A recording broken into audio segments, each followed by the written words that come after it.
میرا نام انفال ہے۔ میں ایک مڈل کلاس فیملی سے تعلق رکھتی ہوں۔ آج کی میری کہانی معاشرے میں رہنے والے ایسے لوگوں کے لیے ہے جو اپنی منفی سوچ کی وجہ سے اپنے گھر کو تباہ کر دیتے ہیں۔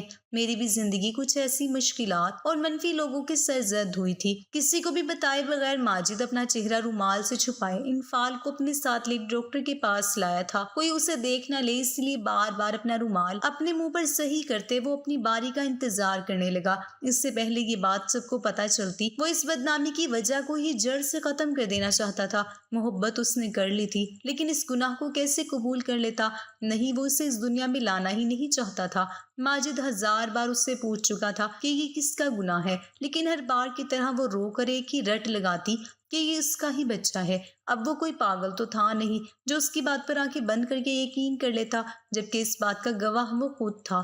وہ اس کی محبت تھی، اس لیے کوئی غلط قدم اٹھا کر اسے نقصان نہیں پہنچانا چاہتا تھا۔ اس لیے 1000 بار کا پوچھا سوال ہر بار اس کے ذہن میں آتا تھا کہ یہ کس کا گناہ اپنی کوکھ میں پال رہی ہے۔ وہ خود بھی بہت زیادہ ڈری ہوئی تھی۔ اس کا یہی ڈر ماجد کو پختہ یقین دلا رہا تھا۔ اپنی باری آنے پر وہ اللہ کا شکر ادا کرتا ہوا کیبن میں داخل ہوا اور سارا مسئلہ ڈاکٹر کی گوش گزار دیا۔ ابھی شادی ہوئی 1 مہینہ ہوا ہے اور اس سے حمل ہو گیا ہے۔ یہ ابھی خود کو نہیں سنبھال پا رہی، بچہ کیسے سنبھالے گی؟ اس لیے آپ اس کا کوئی حل بتا دیں۔ وہ ڈاکٹر سے رائے لینا چاہتا تھا، اس کے بعد ہی اپنی کوئی بات رکھنا چاہتا تھا، جبکہ لیڈی ڈاکٹر یہ سب سن کر حیران ہو گئی کہ کوئی کیسے جلدی حمل ٹھہرنے پر ایسی بات کر سکتا ہے، لیکن اسے معلوم تھا اسے کیا کرنا ہے۔ ایسے کیسز اکثر آتے رہتے ہیں۔ دیکھیے، ایک تو اس کی عمر اتنی کم ہے، اوپر سے اسے حمل ٹھہر گیا ہے، اس کی حالت پہلے ہی اتنی نازک ہے، عمر اس کی ابھی 18 بھی نہیں ہوئی، اس کی تو جان کو پہلے ہی خطرہ ہے، اور اس بات کا اگر کسی کو پتہ چل گیا تو سیدھا سیدھا کیس بنے گا اور بدنامی الگ سے۔ اس لیے بہتر ہے اسے اچھی خوراک دو، خوش رکھو اور اس بچے کی پیدائش کے بعد 3 سال کا وقفہ کر لینا۔ لیڈی ڈاکٹر کی باتیں سن کر اب وہ خود بھی سخت پریشان ہو گیا تھا، اس لیے اس کی فیس دیتے انفال کا ہاتھ سختی سے پکڑتے اسے اپنے ساتھ گھسیٹتے ہوئے گھر لے آیا۔ زور سے دروازہ بند کر کے کمرے کی کنڈی لگا کر اسے بالوں سے دبوچتے ہوئے پھر سے پوچھا، بتا حرام خور، کس کا گناہ اپنے پیٹ میں لے کر گھوم رہی ہے؟ انفال ڈر سے اسے نظریں بھی نہیں ملا پا رہی تھی، بس اس کے آگے ہاتھ جوڑ کر بار بار معافی مانگتے ہوئے ایک ہی بات کو دہرا رہی تھی کہ یہ تیرا ہی خون ہے۔ ماجد گاؤں کا محنتی اور خوش اخلاق لڑکا تھا۔ گاؤں میں مشکل سے 4 جماعتیں پڑھ کر وہ اردو پڑھ لیتا تھا اور یہی اس کی مشہوری کی وجہ تھی۔ جس کی بھی چٹھی آتی وہ پڑھ کر سنا دیتا تھا، ساتھ اپنی زمین پر کھیتی باڑی بھی کرتا۔ ماں اس کی محلے بھر کی خبریں یہاں سے وہاں کرنے میں ہی وقت گزار دیتی۔ باپ تو رن مرید تھا، مجال ہے جو اس کی اپنی بیوی کے آگے زبان بھی کھولے، لیکن ماجد دب کے رہنے والوں میں سے نہیں تھا، وہ دبانے والوں میں سے تھا۔ مجال ہے جو اس کی کسی بات سے کوئی اتفاق نہ کرے۔ کھیتی باڑی کرتے اس کی نظر اکثر بھٹک کر سامنے کچے مکان کی جانب چلی جاتی تھی، جہاں اتنی کڑی دوپہر میں انفال روز کپڑے پھیلانے آتی تھی اور وہ کام کرتے اس کا دیدار کرتا رہتا، جبکہ انفال تو اس کی طرف دھیان بھی نہ دیتی اور اکثر نظر پڑتی بھی تو غصے سے گھورتی رہتی، اور تھوڑی دیر میں ایک لڑکا بھی اس کے ساتھ آ کر بیٹھ جاتا اور وہ دونوں ہنس کر باتیں کرتے، اور یہاں ماجد کا خون کھول اٹھتا۔ حسن انفال کا پھپھو ذات تھا جسے وہ پسند کرتی تھی، کچی عمر کی پسند تھی، اسے بہت اچھا لگتا تھا حسن سے باتیں کرنا۔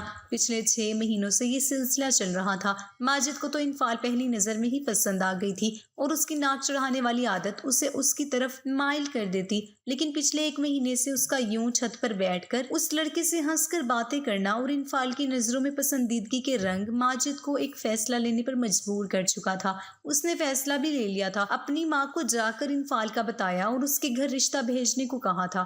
اس کا اٹل فیصلہ جان کر اس کی ماں بھی خاموشی سے رشتہ لے کر انفال کے گھر چلی گئی۔ رشید، انفال کا باپ، جو پہلے ہی ماجد کو پسند کرتا تھا، اس نے فوراً ہاں بھر لی تھی رشتے کی۔ وہ کیوں نہ ہاں بھرتا؟ گاؤں بھر کے سب سے مشہور لڑکے کا رشتہ آیا تھا، جو محنتی بھی تھا، اچھا خاصا کما بھی لیتا تھا، اور اس سے انفال کی شادی کر کے رشید کی کتنی عزت بڑھ جانی تھی۔ یہ سوچتے ہی اس نے کچھ ہی دنوں میں انفال کا نکاح ماجد سے پڑھوا دیا تھا۔ ماجد بہت خوش تھا، اسے اپنی من چاہی بیوی مل گئی تھی، آج وہ اس کی ہو گئی تھی، اور اسی خوشی میں انفال کے پھپھو زاد حسن کی ہر بات فراموش بھی کر گیا تھا، کیونکہ حسن کافی دیر سے انفال کو اشارہ کر رہا تھا۔ اس نے انفال کا ہاتھ اپنے ہاتھوں میں لے لیا تھا تو انفال بھی حسن کو چھوڑ کر ماجد کی طرف متوجہ ہو گئی۔ آج ان کی شادی کی پہلی رات تھی، لیکن صبح ماجد کا مزاج اسے اکھڑا اکھڑا محسوس ہوا۔ وہ پریشان ہو گئی کہ اسے کیا ہو گیا جو میری محبت کا دم بھرتا تھا، اب اچانک ہی ایک ہی رات میں اس کی محبت کہاں چلے گئی؟ پھر ساری باتوں کو پرے رکھتے وہ کام میں مصروف ہو گئی۔ کچھ دنوں تک ماجد کا رویہ ویسے ہی تھا، لیکن پھر وہ آہستہ آہستہ تھوڑا صحیح ہو گیا۔ اب وہ اس کا خیال رکھتا تھا۔ ان کی شادی کو دوسرا مہینہ ہونے والا تھا اور انفال کی حالت خراب رہنے لگی۔ کبھی سر میں شدید درد رہتا تو کبھی الٹی۔ ماجد ساری رات اس کا سر دباتا تھا۔ ایک دن جب زیادہ طبیعت بگڑی تو ماجد کو جو شک پہلے سے ہی تھا وہ اسے خفیہ طور پر دور کسی دائی کے پاس لے گیا۔ جب اس نے انفال کو امید سے ہونے کی خبر سنائی تو وہ ڈرتی ہوئی ماجد کی طرف دیکھنے لگی، جو اس کا ڈرنا دیکھ کر خفا ہو گیا اور اسے گھر لے آیا۔ اب اس کی یہاں تو ایک پہچان تھی، اگر کسی کو پتہ چل جاتا تو اس کے لیے مصیبت بن جاتی، اور تب وہ کیا کرتا؟ یہ سب سوچتے ہی اس کے ذہن میں ایک ترکیب آئی تھی، جس پر عمل کرتے کسی کو بھی بتائے بغیر ماجد اپنا چہرہ رومال سے چھپاتے انفال کو اپنے ساتھ لے کر گاؤں سے تھوڑی دور ایک لیڈی ڈاکٹر کے پاس لایا تھا۔ کوئی اسے دیکھ نہ لے اس لیے بار بار اپنا رومال اپنے منہ پر صحیح کرتے وہ اپنی باری کا انتظار کرنے لگا۔ اس سے پہلے یہ بات سب کو پتہ چل جاتی، وہ اس بدنامی کی وجہ کو ہی جڑ سے ختم کر دینا چاہتا تھا۔ محبت اس نے کر لی تھی، لیکن اس گناہ کو وہ کیسے قبول کر لیتا؟ نہیں، وہ اسے اس دنیا میں لانا ہی نہیں چاہتا تھا۔ ماجد 1000 بار اس سے پوچھ چکا تھا کہ یہ کس کا گناہ ہے، لیکن ہر بار کی طرح وہ رو کر ایک ہی رٹ لگاتی کہ یہ اس کا ہی بچہ ہے۔ اب وہ کوئی پاگل تو تھا نہیں جو اس کی بات پر آنکھیں بند کر کے یقین کر لیتا، جبکہ اس بات کا گواہ وہ خود تھا کہ وہ کنواری لڑکی نہیں ہے، لیکن وہ اس کی محبت تھی، اس لیے کوئی غلط قدم اٹھا کر اسے نقصان نہیں پہنچانا چاہتا تھا۔ اس لیے 1000 بار کا پوچھا سوال ہر بار اس کے ذہن میں آتا، یہ کس کا گناہ اپنی کوکھ میں پال رہی ہے؟ وہ خود بھی بہت زیادہ ڈری ہوئی تھی۔ اس کا یہی ڈر ماجد کو پختہ یقین دلا رہا تھا۔ اپنی باری آنے پر وہ اللہ کا شکر ادا کرتا ہوا کیبن میں داخل ہوا اور سارا مسئلہ ڈاکٹر کے گوش گزار کر دیا کہ ابھی شادی ہوئی ہے، 1 مہینہ ہوا ہے اور اسے حمل ہو گیا ہے۔ یہ ابھی خود کو نہیں سنبھال پا رہی، بچہ کیسے سنبھالے گی؟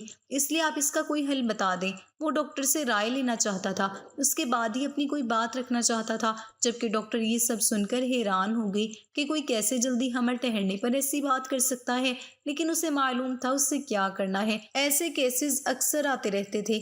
دیکھیے، ایک تو اس کی عمر اتنی کم ہے، اوپر سے اسے حمل ٹھہر گیا ہے، اس کی حالت پہلے ہی اتنی نازک ہے، عمر اس کی ابھی 18 بھی نہیں ہوئی، اس کی جان کو تو پہلے ہی خطرہ ہے، اور اس بات کا اگر کسی کو پتہ چل گیا تو سیدھا کیس ہوگا اور بدنامی الگ سے۔ اس لیے بہتر ہے اسے اچھی خوراک دو، خوش رکھو اور اس بچے کی پیدائش کے بعد 3 سال کا وقفہ کر لینا۔ لیڈی ڈاکٹر کی بات سن کر اب وہ خود بھی سخت پریشان ہو گیا تھا، اس لیے اس کی فیس دیتے ہی انفال کا ہاتھ سختی سے پکڑتے ہوئے اسے گھسیٹتے ہوئے وہ گھر لے آیا اور زور سے دروازہ کھولتے ہی کمرے میں بیڈ پر پٹک دیا اور کمرے کی کنڈی چڑھا کر اسے بالوں سے دبوچتے ہوئے پھر سے پوچھا، بتا کس کمزاد کا گناہ اپنے پیٹ میں لے کر گھوم رہی ہے؟ انفال ڈر سے اس سے نظریں نہیں پلا پا رہی تھی، بس اس کے آگے ہاتھ جوڑ کر بار بار معافی مانگتے ہوئے ایک ہی بات کو دہرا رہی تھی کہ یہ تیرا ہی خون ہے۔ ماجد اس پر ایک نفرت بھری نظر ڈالتے ہوئے خود باہر چلا گیا۔ وہ انفال کو مرنے کے لیے چھوڑ نہیں سکتا تھا، وہ اس سے بہت پیار کرتا تھا، لیکن وہ اس بچے کو بھی نہیں اپنانا چاہتا تھا۔ اس نے فیصلہ کر لیا تھا وہ اسے کبھی باپ کا پیار نہیں دے گا اور اس کے پیدا ہوتے ہی اپنی اولاد کو اس دنیا میں لے آئے گا اور اس سے پیار کرے گا۔ اس نے نہیں بتایا کہ یہ کس کا گناہ تھا۔ اب ماجد کو یقین ہو گیا تھا کہ یہ ضرور حسن کی ہی اولاد ہے، لیکن اب اس کی اولاد بھی اس سے دور رکھے گا، اس کو اس کے گھر میں لاوارثوں کی طرح رکھے گا۔ وہ حسن کا بدلہ اب وہ اس معصوم جان سے لینے کا سوچ چکا تھا جو ابھی اس دنیا میں آئی بھی نہیں تھی۔ اب تو ماجد کا روز کا یہی کام بن گیا تھا، آتے جاتے وہ انفال کو یہی تانا دیتا کہ اپنے یار کی اولاد کو پیٹ میں رکھا ہے، تو اب نخرے نہ کر اور گھر کے سارے کام کر۔ وہ بھی خاموشی سے سارے کام کرتی رہتی۔ یہ بات ماجد کو اور اشتعال دلاتی کہ وہ آگے سے کچھ بھی نہیں کہتی تھی۔ یہ 9 مہینے کیسے اس نے گزارے یہ وہی جانتی تھی۔ پھر بچے کی پیدائش پر وہ بہت خوش ہوئی تھی۔ ماجد کے ماں باپ بھی ہر جگہ مٹھائی بانٹ رہے تھے، اگر کوئی خوش نہیں تھا تو وہ ماجد تھا۔ انفال جب بھی بچے کی طرف دھیان دیتی، ماجد اسے اپنے کاموں میں لگا دیتا۔ اس نے ایک بار بھی بچے کو اپنی باہوں میں نہیں لیا تھا، نہ ہی اسے شفقت اور باپ کا پیار ایک بار بھی محسوس نہیں کروایا تھا۔ اسی لیے وہ بچہ جس کا نام انفال نے ایان رکھا تھا وہ بھی ماجد سے مانوس نہیں ہوا تھا۔ اب بھی کمرے سے اس کے رونے کی آواز صاف باہر آ رہی تھی، لیکن ماجد نے سختی سے منع کیا تھا کہ پہلے میری پیر دباؤ پھر اندر جانا۔ وہ خاموشی سے اس کے پیر دباتے بار بار کمرے کے دروازے کی طرف دیکھ رہی تھی، جہاں اس کا لختے جگر بھوک کی وجہ سے نڈھال ہو کر رو رہا تھا۔ جیسے ہی ماجد کی آنکھ لگی، وہ فوراً اندر گئی اور اپنے بیٹے کو سینے سے لگاتے ہوئے اسے اس کی خوراک دینے لگی، لیکن اسے دل میں ماجد سے سخت نفرت بھی محسوس ہوئی اور خوف بھی۔ اب وہ ماجد کے آنے سے پہلے ہی ایان کو دودھ پلا دیتی تھی، لیکن پھر بھی اسے زج کرنے کا کوئی موقع ہاتھ سے نہیں جانے دیتا تھا۔ اب تو انفال کو بھی ان سب کی عادت ہو گئی تھی۔ اس کی جان تب چھٹی جب اسے 1 سال بعد پھر سے امید سے ہونے کی خبر ملی۔ اب تو ماجد کے پاؤں زمین پر نہیں ٹک رہے تھے۔ خوشی سے سارے گاؤں میں مٹھائی بانٹی تھی، سب اسے پاگل کہہ رہے تھے۔ یہ ماجد تو ایسے خوش ہو رہا ہے جیسے اس کی پہلی اولاد ہو۔ اب ان کو کیا پتا تھا کہ واقعی اس کی پہلی اولاد آنے والی تھی۔ خیر سے اس نے اس بار ایک پیاری سی بیٹی کو جنم دیا تھا۔ ماجد کی ماں نے تو ناک چڑھایا تھا بیٹی کی پیدائش پر، لیکن ماجد تو مسکان سے پیار کرتے نہ تھکتا۔ وہ اس کی اپنی اولاد تھی، اس کا اپنا خون۔ وہ کیوں نہ اس کی ہر خواہش پوری کرتا، اس کا خیال رکھتا۔ وہ جب بھی گھر آتا مسکان کے لیے ضرور کچھ نہ کچھ لے کر آتا، اور ایان جو بھاگ کر باپ کے پاس آتا تھا اسے یوں ہی وہاں چھوڑ کر مسکان کو گود میں لے لیتا اور اس سے منہ موڑ لیتا۔ انفال خون کے آنسو پی کر رہ جاتی اپنے 2 سالہ بیٹے کو یوں دیکھ کر، لیکن اب وقت کے ساتھ ساتھ انفال بھی ایان سے دور ہوتی جا رہی تھی۔ اس کا ماننا یہ تھا کہ یہ ہی ہے منحوس جس کے آنے کی خبر سنتے ہی اس کا محبوب شوہر اس سے دور ہوا تھا، اور اب بھی کبھی کبھار جھگڑا اٹھتا تو ایان کی سوالیہ ذات پر آ کر رک جاتا۔ وہ ماں تھی، پوری طرح لاپرواہ نہیں ہو سکتی تھی۔ آخر ایان اس کا اپنا خون تھا، اس کی پہلی اولاد جس سے اس نے بہت مشکلوں سے پیدا کیا تھا۔ ماجد پھر سے سگا ہو گیا تھا۔ اب اس کا رویہ ایان کے ساتھ اچھا نہیں تھا تو برا بھی نہیں تھا۔ وہ کیا ایک بچے سے بدلہ لیتا؟ اس کے لیے اتنا ہی کافی تھا کہ حسن کی اولاد ساری سہولیات ہوتے ہوئے بھی اس سے دور رہے، بلکہ یوں ہی بغیر باپ کے رہے۔ انفال کو اللہ نے ایک اور بیٹے سے نوازا تھا۔ وہ تو پوری طرح اپنے بچوں میں مصروف ہو گئی تھی، گھر کے کام اور پھر بچے۔ کبھی کبھی جب چڑ جاتی تو ایک لگا دیتی، اور زیادہ جو اس کے غصے کا نشانہ بنتا تھا وہ ایان تھا۔ ایان کی طبیعت اب اچانک سے خاموش ہو گئی تھی۔ وہ 5 سال کا بچہ اب کوئی ضد نہیں کرتا تھا، مار کھا کر ایک کونے میں جا کر رو لیتا تھا، حسرت سے اپنی بہن بھائی کو کھیلتے اور نئے نئے کپڑے پہنتے دیکھتا تھا۔ ماجد کو اس کی حالت دیکھ کر کبھی کبھی افسوس ہوتا، لیکن تھوڑی دیر میں وہ پھر سے اس کی ذات سے لاپرواہ ہو جاتا۔ انفال کے یہاں 2 جڑواں بچے پیدا ہوئے تھے، اب اس کے 5 بچے تھے۔ وہ سارا دن کام کرتی تھی، بچوں کو دیکھتی۔ ماجد کام سے آتا تھا تو وہ بچوں کو سنبھال لیتا۔ ماجد پھر سے پہلے والا ماجد بن گیا تھا۔ اپنی محبت کی وجہ سے وہ اپنی زندگی کا وہ بھیانک باب بند کر چکا تھا، لیکن شاید قدرت کو کچھ اور ہی منظور تھا۔ جب 9 سال کا ایان بیمار ہوا تو طبیعت سنبھلنے میں ہی نہیں آ رہی تھی۔ اب تو انفال بھی پریشانی سے اسے کبھی کسی طیب کے پاس لے کر جاتی تو کبھی حکیم کے پاس۔ جب اس کی حالت بہت زیادہ خراب ہوئی کہ وہ سوکھ کر ہڈیوں کی طرح ہو گیا تو خوف خدا کرتے اس نے ترس کھاتے ایان کو اپنے ساتھ لیا اور لاہور آ گیا۔ باقی بچوں کو وہ گھر دادی کے پاس چھوڑ کر آئے تھے۔ یہاں بڑے ہسپتال میں جب اس میں لایا گیا تو بچے کی اس حد تک حالت دیکھتے اسے فوراً داخل کر لیا گیا، اور ماجد انفال کو اچھی خاصی باتیں سننے کو ملی۔ کیا یہ آپ کی اپنی اولاد ہے جو اس طرح کا سلوک کیا آپ لوگوں نے؟ اگر ابھی بھی کچھ دیر کر دیتے تو یہ بچہ تو مر جاتا۔ ڈاکٹر کی بات سن کر ماجد نے سوچا تھا مر ہی جاتا، لیکن پھر اپنی سوچ کو جھٹک کر وہ ان کی باتیں سننے لگا جو اب ٹیسٹ کروانے کا کہہ رہے تھے۔ وہ عین ان کے اندازے کے مطابق ایان کسی مہلک بیماری میں مبتلا ہو گیا تھا، جس کے لیے وہ ایک ایسا مرض کا بتا رہے تھے جن کے متعلق انہوں نے کبھی سنا ہی نہیں تھا۔ ان کا کہنا تھا کہ اگر وقت پر ہمیں اس کا بون میرو نہ ملا تو بچہ جان سے جا سکتا ہے، کیونکہ اس کے تمام اعضاء کام کرنا چھوڑ رہے تھے، اور اگر مکمل طور پر انہوں نے کام کرنا بند کر دیا تو اسے موت سے کوئی نہیں بچا سکتا، اور اب وقت دور نہیں جو وہ سب ناکارہ ہو جاتے۔ بون میرو کی خرید جتنی ڈاکٹر نے بتائی تھی اتنا تو وہ ساری زندگی بھی کما لیتا تو بھی اتنا پیسہ نہیں آتا اس کے پاس کہ وہ اسے خرید سکے، اور اس وقت اس کے میچ کا کہیں سے بھی نہیں مل رہا تھا۔ لیکن ڈاکٹر نے بتایا تھا کہ ماں باپ کا یا بھائی بہن کا میچ کر سکتا ہے۔ بچے ان کے سارے چھوٹے تھے، باقی بچے وہ دونوں۔ انفال کو دے کر ہی ڈاکٹر نے منع کر دیا تھا۔ اب وہ زبردستی ماجد کو اپنے ساتھ ٹیسٹ کرنے کے لیے لے گئی۔ ایک طرح سے ماجد خوشی تھا کہ اب اس کا تو میچ نہیں کرے گا، اب انفال کو اسے سچ بتانا ہی پڑے گا، اور جب تک وہ بتائے گی اور حسن اور دوسرے شہر سے آئے گا، تب تک تو ایان دنیا سے وہ اپنی ہی سوچوں میں گما آرام سے ٹیسٹ کروا کر بینچ پر بیٹھا ہوا تھا جب ڈاکٹر دوڑتے ہوئے اس کی طرف آئے تھے اور خوشی سے اسے یہ بتایا کہ اس کا بون میرو اس کے بیٹے کے ساتھ میچ کر گیا ہے، اس لیے اب جلدی سے اس کے ساتھ چلے۔ ماجد یہ سب سنتے ہی بے جان ہو گیا تھا، مانو کاٹو تو بدن میں لہو نہیں۔ اس کا مطلب پچھلے 9 سال سے وہ جس سے نفرت کرتا آیا تھا، جس کو کم تر، نیچ اور ناجائز کہتے آیا تھا، وہ اس کا اپنا بیٹا تھا۔ سب سوچوں کے درمیان کا پروسیجر ختم ہو گیا اور اسے پتہ نہیں لگا۔ اب بون میرو ملنے کے باوجود بھی ڈاکٹر نا امید نظر آ رہے تھے۔ وہ بھاگتے ہوئے پاس موجود مسجد میں گیا تھا اور وضو کرتے ہوئے رب کے آگے گڑ گڑا رہا تھا، اسی بیٹے کے لیے جس کی تھوڑی دیر پہلے خود سے جان چھوٹ جانے کی دعا کر رہا تھا۔ یا اللہ مجھے معاف کر دے، مجھ گناہ گار کو معاف کر دے، میں نے بہت بڑا گناہ کیا ہے، اپنی بیوی کے کردار پر شک کیا، اپنے ہی بچے کو اس کے باپ کے ہوتے ہوئے یوں ہی ہر چیز سے دور رکھا، اسے ہر چیز کے لیے ترساتا رہا۔ یا میرے رب میرے گناہوں کی سزا اس معصوم کو نہ دے، بس ایک بار اسے ٹھیک کر دے، میرے مولا ایک بار اسے ٹھیک کر دے، میں زندگی بھر تیرا یہ احسان نہیں بھولوں گا، میں ان فعال سے بھی معافی مانگ لوں گا، بس میرے بچے کو بچا لے۔ میرے مولا اللہ کے حضور سجدہ ریز ہو کر وہ اپنی ہوئی ہر زیادتی کا اعتراف کر رہا تھا۔ بے شک وہ ذات معاف کرنے والی ہے۔ جب واپس آیا تو اسے خوشی کی نوید دی گئی کہ اس کا بچہ خطرے سے باہر ہے، لیکن اس میں کچھ نمایاں معذوریاں اپاہج رہیں گی، جیسے اچانک سے اسے کسی بھی وقت جسم میں درد اٹھ سکتا ہے، سانس اس کا پھولنے لگے گا، اس لیے وہ زیادہ دوڑ نہیں سکتا، اب بال بھی اس کے جھڑیں گے، یا پھر شاید نظر کمزور ہو جائے۔ اس سے بڑی کیا سزا اسے ملنی تھی؟ کیا اس کی وجہ سے اس کی پہلی اولاد معذوری کے اس دہانے پر کھڑی تھی؟ لیکن اس نے توبہ کر لی تھی، اب وہ اپنا سارا وقت اس کو ہی دیتا، اس کو ہر خواہش اس کے بولنے سے پہلے پوری کر دیتا۔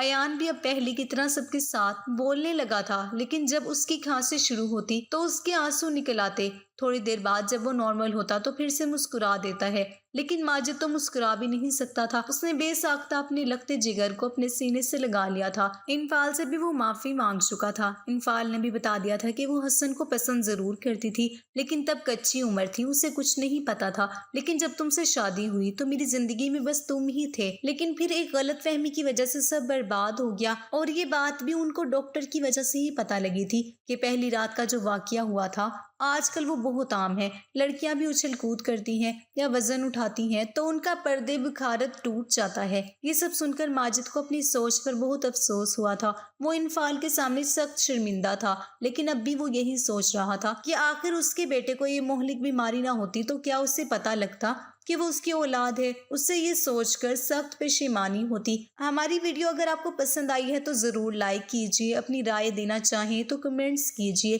اچھی لگے تو شیئر کیجیے۔ ایک رات کھانے کے بعد اپنے کمرے میں سونے کے لیے آئی کہ میری 10 سالہ پوتی دادی دادی کرتی ہوئی آگی۔ کیا بات ہے دادی، غیرت کے نام پر قتل کیا ہوتا ہے؟ خبروں میں آیا ہے۔ کچھ دیر تک تو میں ساکت رہ گئی، مگر بچے کو مطمئن کرنا ضروری تھا۔ 10 سال کی عمر ہی کیا ہوتی ہے، کوئی غلط بات دماغ میں نہ آ جائے۔ اس کو بتایا بیٹا قتل بہت بڑا فیل ہے۔ وہ بڑی بڑی معصوم آنکھیں گھما گھما کر ہاں ہاں کرتی رہی، اس وقت بڑی پیاری لگی۔ میرے دل سے دعا نکلی، اللہ اس کو اور ہر لڑکی کو کسی شیطان نما انسان سے محفوظ رکھنا، اور اس کے ساتھ ہی میں 60 برس پیچھے چلی گئی۔ ان دنوں ہم منڈیا میں یو پی کے ایک گاؤں میں رہتے تھے۔ میرے والد 3 بھائی تھے، تایا، میرے ابو اور چچا۔ چچا بہت چھوٹے تھے، چند ماہ عمر تھی کہ جب دادی کا انتقال ہو گیا۔ دادی کی بہن جو میری نانی تھی، انہوں نے سب کی پرورش کی۔ وقت گزرتا گیا، نانی کی 3 بیٹیوں کی شادیاں دادی کے 3 بیٹوں سے ہو گئی۔ کچھ دنوں کے بعد نانا نانی دونوں کی آنکھیں بند ہو گئی۔ تایا کے 3 بچے احمد بھائی، حور باجی اور راحت تھے، جبکہ میں باپ کی اکلوتی اولاد تھی۔ چچا کی شادی کے بعد ان کو بہت دنوں تک اولاد کی خوشی دیکھنی نصیب نہیں ہوئی۔ یہ ان دنوں کا ذکر ہے جب چچا کا پہلا بچہ شیر خوار تھا اور حور باجی 15 سال کی تھی۔ مشترکہ فیملی سسٹم میں رہتے تھے، گھر ایک تھا، کھانا پکانا الگ الگ تھا۔ تائی کو میں تائی خالہ کہتی، ان کو سبزی لگانے کا شوق تھا، ہم گھر کی سبزیاں پکاتے۔ بچی کو پھولوں کا شوق تھا، ہر موسم کے پھول آنگن میں بہار دکھاتے تھے، خاص کر سردیوں میں آدھا صحن گیندے کے پھولوں سے پیلا ہوتا جو بہت خوبصورت لگتا تھا۔ میری والدہ کو کھانے پکانے کا شوق تھا، ہر ہفتہ سب ایک ساتھ بیٹھ کر کھاتے اور ان کھانوں کا مزہ لیتے تھے۔ بڑی پرسکون زندگی تھی، حالانکہ یہاں کوئی عزیز تھا اور نہ رشتہ دار، بس محلہ ہی ہمارے لیے سب کچھ تھا۔ پھر اچانک ایک ایسا واقعہ ہوا کہ زندگی ہی بدل گئی۔ ایک رات حور باجی گھر سے چلی گئی، کہاں گئی کسی کو پتا نہیں تھا، بس ایک خط ملا کہ میں آپ لوگوں کے لیے مر گئی ہوں، تلاش مت کیجیے گا۔ گھر والے سب کچھ سمجھ گئے۔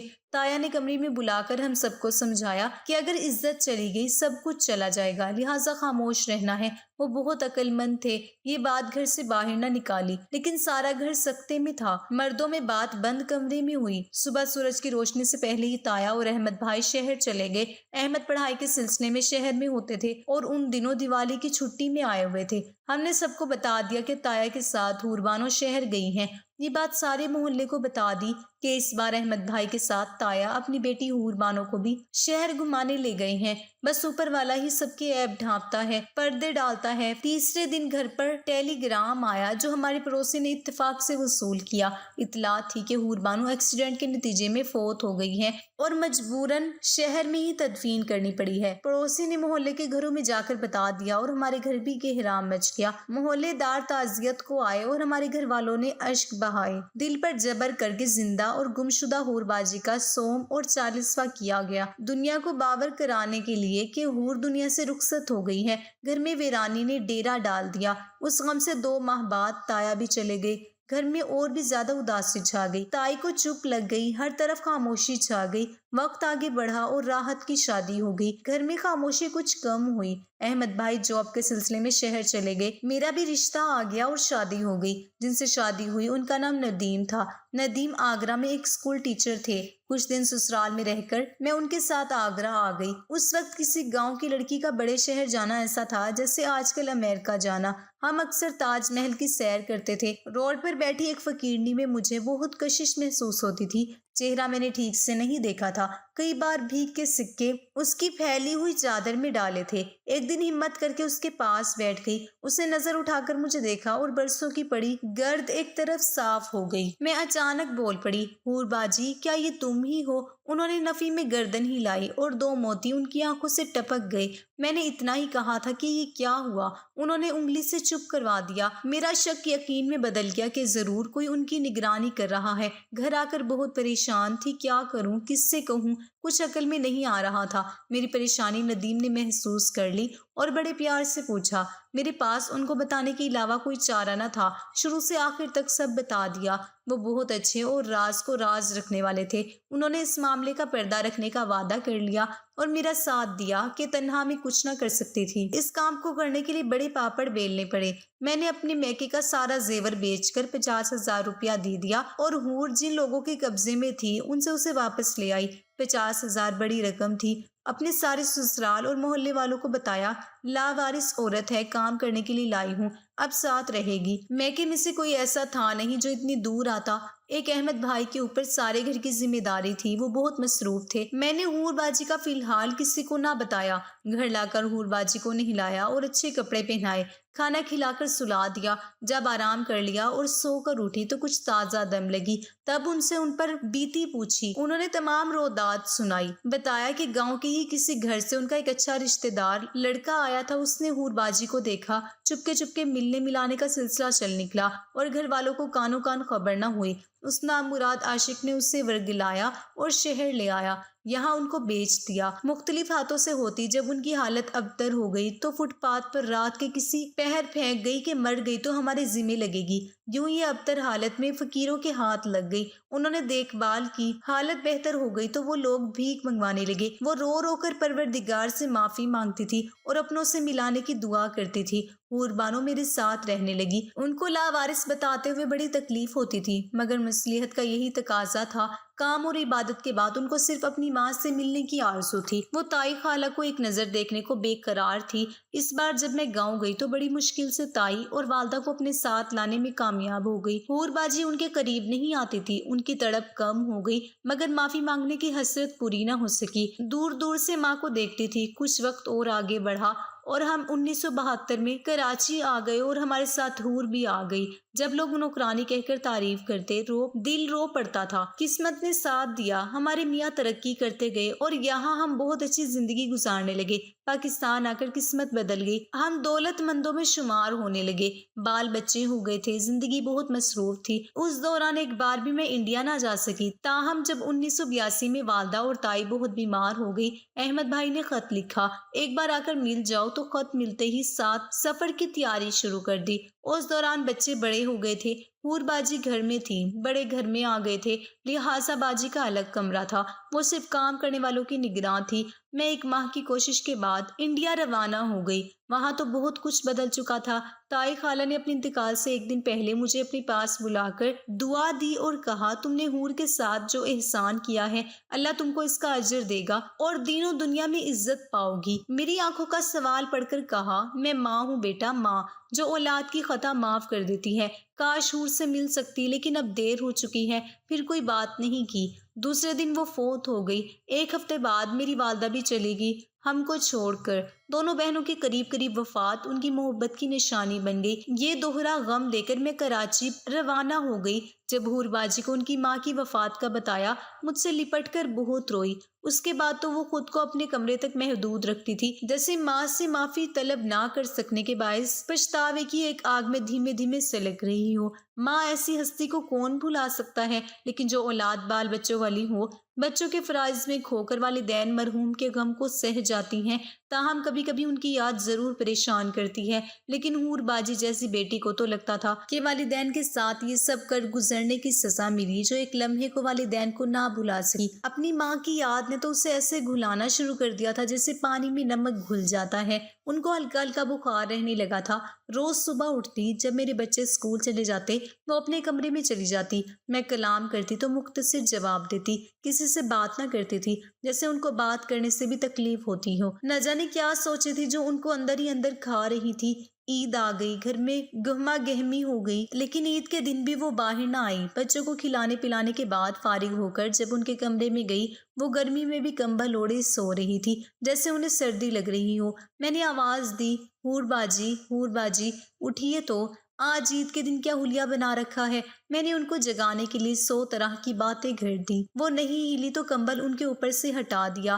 نیم بے ہوش تھی، ماتھے پر ہاتھ رکھا، بخار میں جل رہی تھی، پچھتانے لگی کہ اپنے بچوں کی خوشیوں میں دن چڑھایا اور میں نے ان کی خبر تک نہ لی۔ حور باجی کی بے بسی پر دل بھر آیا، سوچنے لگی اگر یہ مجھے نہ ملتی تو جانے کہاں ہوتی، شاید سردی گرمی میں روڈ پر پڑی بھیک مانگ رہی ہوتی، یا پھر سوچ کر کانپ گئی۔ خدا کا شکر تھا کہ اس نے ہم کو ملا دیا تھا اور میرے پاس بھی اتنا روپیہ جڑ گیا تھا کہ گداگد گروہ کے سرغنہ کو 50,000 ادا کر کے ان کو خرید لیا، ورنہ تو عمر بھر پچھتاتی ہی رہ جاتی۔ ندیم مجھے پکارتے ادھر آئے، ان کو آواز دی، ذرا حور باجی کے کمرے میں آئیے، دیکھیے ان کا حال ابتر ہے، ڈاکٹر کو بلانا پڑے گا، آج عید کا دن ہے، کوئی ڈاکٹر کیسے آ سکے گا۔ سوچ میں پڑ گئے، پھر توقف سے بولے، ایسا کرتے ہیں ہم ان کو ہسپتال ایمرجنسی میں لے چلتے ہیں، ابتدائی طبی امداد تو آج کے دن مل جائے گی، تم تیار ہو جاؤ، میں گاڑی نکالتا ہوں۔ میں نے کیا تیار ہونا تھا، بس سادہ سے معمول کے اجلے کپڑے بدلے اور اوپر سے بالوں میں کنگا پھیر لیا۔ واپس حور کے کمرے میں آئی کہ کیسے ان کو اٹھا کر گاڑی تک پہنچائے۔ سہارا دینا چاہا تو مجھ سے اٹھ نہ پائی، ان کو ہوش ہی کب تھا۔ میں نے کان میں کہا، حور باجی ہمت کیجیے، تو انہوں نے بامشکل یہ الفاظ ادا کیے کہ کاش انڈیا جا سکتی اور میری ماں کے پاس میری قبر ہوتی۔ یہ الفاظ کہتے ہی سر ایک جانب کو ڈھلک گیا اور روح کف سے انصری سے پرواز کر گئی۔ وہ اپنے خالق حقیقی سے جا ملی تھی۔ میری آنکھوں سے آنسو بہنے لگے۔ ان کی میت کو انڈیا لے جانا اور تائی خالہ کی قبر کے ساتھ دفن کروانا میرے بس میں نہ تھا۔ کراچی کے ایک قبرستان میں سپرد خاک کیا۔ کبھی کبھی قبر پر فاتحہ کے لیے جاتے رہے، لیکن پھر زندگی کی مصروفیات نے پاؤں میں بیڑیاں ڈال دی۔